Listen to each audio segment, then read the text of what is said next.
હવે આ એકલા અરડુસા છે, આમાં બીજી કોઈ વનસ્પતિ કે ઝાડ ઉગાડવામાં આવ્યા નથી. હવે આ અરડુસા લગભગ આપણે આવતા વર્ષે કે એના નેક્સ્ટ યર પછી આને કાઢી અને અહીંયા પાછું ફરીથી જંગલ બનાવીશું. એ રીતના બે બાજુ કણછી રાખી છે. પેલી બાજુ બી કણછીનું જંગલ છે. તમે પેલી સામે બોર્ડર ગ્રીનરી દેખાય એ પણ કણછીનું જંગલ છે. આ બાજુ પણ કણછીનું ઝાડ છે અને વચ્ચે આ અરડુસા લગાવવામાં આવ્યો. આ અરડુસાની આવક ઓછામાં ઓછી 10-15 લાખ રૂપિયા પંચાયતને થશે. સુંદર મજાનું તળાવ છે બાજુમાં, પાણીની કોઈ કમી નથી. અને અરડુસા કાઢે એટલે ફરીથી આપણે અહીંયા સારું એવું જંગલ, સારી એવી ઔષધીય, સારા એવા ફળફળાદીવાળા ફ્રૂટ્સ અહીંયા લાગે એવી આપણે કોશિશ કરીશું. અમારા ગામની અંદર 50,000 ઝાડ ઉછરે એવી અમે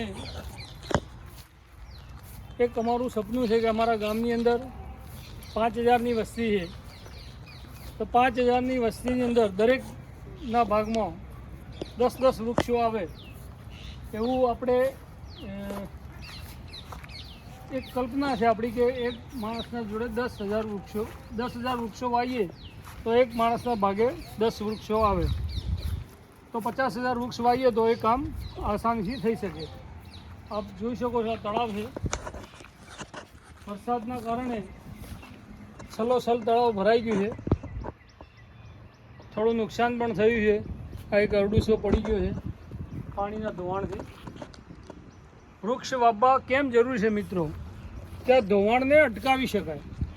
જો અહીંયા બોર્ડર ઉપર સારા એવા ઝાડ વાયા હોત તો આ ધોવાણ આટલા સુધી આવ્યા હોત નહીં. આ તળાવ ખાસું એવું અંદર હતું, પણ દર વખતે માટી ધોવાઈને આ તળાવ આટલા સુધી આવી ગયું છે. આ સાઈડ તો કણછીઓ જબરજસ્ત થઈ જ છે.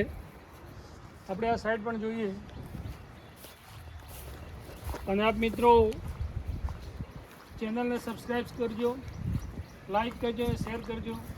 અને આપને કોઈ એવું ઔષધીય ઝાડ ખબર હોય તો કોમેન્ટમાં લખજો, તો અમે એ ઝાડને અહીંયા ઉછેરવાની પૂરેપૂરી કોશિશ કરીશું. જેના કારણે અમારા ગામને તો હવે ઔષધિ લેવા જવાની જરૂર પડશે જ નહીં. લગભગ ઔષધિ અમે લગાવી છે, પણ એવી કોઈ ધ્યાન બહાર રહી ગઈ હોય તો આપ જરૂરથી કોમેન્ટમાં લખજો કે આ ઔષધિની જરૂર છે.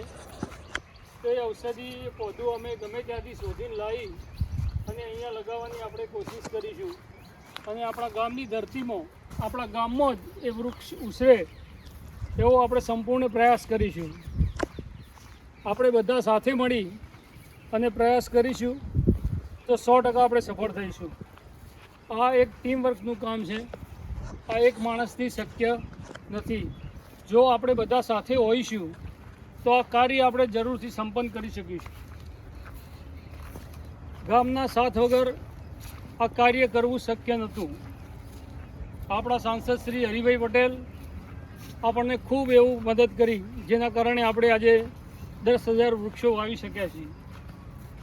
આપણા ગામના મુરબ્બી વી.કે. પટેલ સાહેબ, ગાયત્રી દેવી, એમનો પણ ખૂબ જ સહયોગ રહ્યો, જેના કારણે આ કાર્ય શક્ય બન્યું. આપણા સેવક મુકેશભાઈ ગોસ્વામી, જેમના અથાગ પ્રયત્નો, હજારો ફોન કર્યા છે એમને. વન આપણા ત્યાં આવે એના માટે. ગણપતસિંહ રાજપૂત, એવા ઘણા નામી અનામી મિત્રો છે કે જેમને આ કાર્ય કર્યું છે. આ વન કવચ એ આજે તો આપણને એમ લાગશે કે ગાયો માટે જમીન જતી રહી, ચરવા માટે, ભેંસોને ચરવા માટે જમીન જતી રહી. પણ મિત્રો તમે જેમ નિહાળ્યું આગળ કે આ ઝાડ મોટા થઈ ગયા પછી ગાય માતા અંદર ઘાસચારો ચરવા માટે આવી શકે છે. એટલે જ્યાં સુધી આપણા વૃક્ષ આવડા ના થાય ત્યાં સુધી જ એની પાબંદી છે. આપણા વૃક્ષો આવડા મોટા થઈ જશે પછી ગાય માતા માટે આપણે એને ખુલ્લું મૂકી દઈશું. આપણે ગૌચર દબાવવાનો કોઈ આપણો મતલબ નથી. પણ હાલ નાના વૃક્ષો, નાના છોડ ઉપર જો ગાય માતાનો પગ આવે તો એ છોડ તૂટી જાય, એના કારણે ફેન્સિંગ કરી અને એને ટેક કરવામાં આવ્યું છે. જ્યારે વૃક્ષ આવડા થઈ જાય તો જેમ અત્યારે ગૌ માતા આ વનમાં ચરે છે એવી રીતે ઘાસચારો એ વનમાં પણ ચરશે. એટલે રબારી ભાઈઓએ બહુ ટેન્શન લેવું નહીં કે ભાઈ ગૌચર જતું રહેશે અને ગાય માતાના મોઢામાંથી કોળીઓ છીનવી લીધો, એવી કોઈ વાત છે નહીં. જેમ આ વન વિભાગમાં ગાયો ચારી શકે છે એમ એ વૃક્ષો પણ આવડા મોટા થઈ જાય પછી એની અંદર ગાયો ચારી શકશે. ખાસ મિત્રો કહેવાનું કે ચેનલ જોવો છો તો લાઈક જરૂર કરો, આ ચેનલને સબસ્ક્રાઈબ કરાવો. આપણા મિત્રોને આ ચેનલ જલ્દીથી મોનોટાઈઝ થાય, જેટલી ફાસ્ટ મોનોટાઈઝ થશે એટલી આપણે આ ચેનલના જે બી તમામ પૈસા આવશે એ પૈસા આપણે સેવાકીય કાર્ય માટે વાપરીએ છીએ.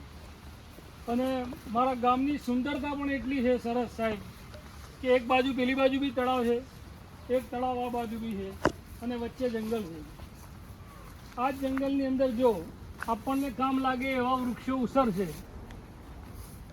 કે આપણી આવનારી પેઢી એ વૃક્ષને ઓળખશે કે ભાઈ આ શાનું ઝાડ છે, તો એને ખબર પડશે ભાઈ આ હરડેનું ઝાડ છે, આ ખેરનું ઝાડ છે, પીપળ છે, સિંદૂરનું ઝાડ છે, હરડેનું ઝાડ છે, તો પણ આપણને ફાયદો જ છે. આ એક બીજું તળાવ મિત્રો આપ જોઈ શકો છો. ફેન્સિંગના કારણે આપણે ત્યાં જઈ શકીએ એમ નથી, પણ તળાવનું પાણી આપણને અહીંથી જ દેખાય છે. આ પણ એક તળાવ છે, પેલી બાજુ બી એક તળાવ છે.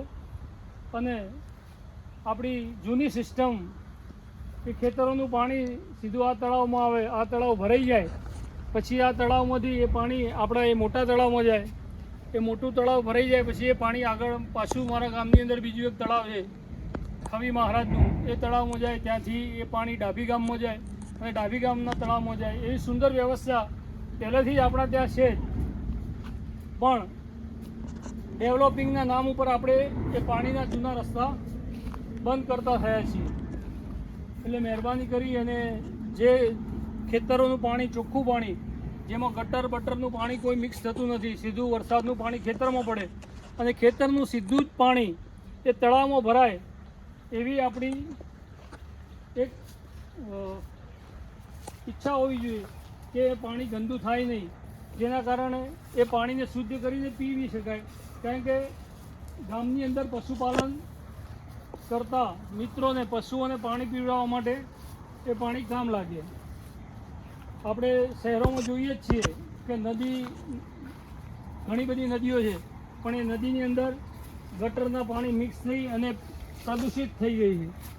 પણ આપણા ગામના તળાવો એવા પ્રદૂષિત ન થાય, આપણા ગામનું પાણી સ્વચ્છ રહે, એના માટે આપણી એ જવાબદારી બને કે આપણે ખેતરોના આવતા પાણીના રસ્તાને અવરોધ ન કરીએ. એ પાણી જે રીતે તળાવમાં જાય છે એ રીતે જ તળાવમાં જાય અને શુદ્ધ પાણી. પહેલાં અમારા દાદીને એવું કહેતા કે અમારા તળાવનું પાણી અમે પીવાના કામમાં પણ લેતા હતા. તો કેટલી સ્વચ્છતા રાખતા છે લોકો, આપણા કરતાં પણ એડવાન્સ હતા. આજે આધુનિક યુગની અંદર આપણે આગળ નીકળી ગયા, ડિજિટલ યુગમાં આવી ગયા, પણ આપણે અમુક જે કુદરતી વાત હતી એ આપણે ભૂલી ગયા.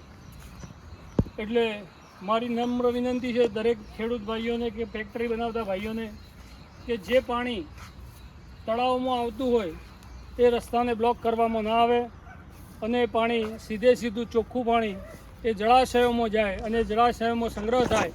જો જળાશયોમાં પાણી જશે તો પાણીનું શોષણ થઈને જમીનમાં જશે અને જમીનમાં જશે તો આપણી આવનારી પેઢીને પણ કામ લાગે, એવું આપણું વિઝન હોવું જોઈએ. એ સાથે સૌને હર હર મહાદેવ, જય માતાજી. કેટલા મિનિટનો થયો?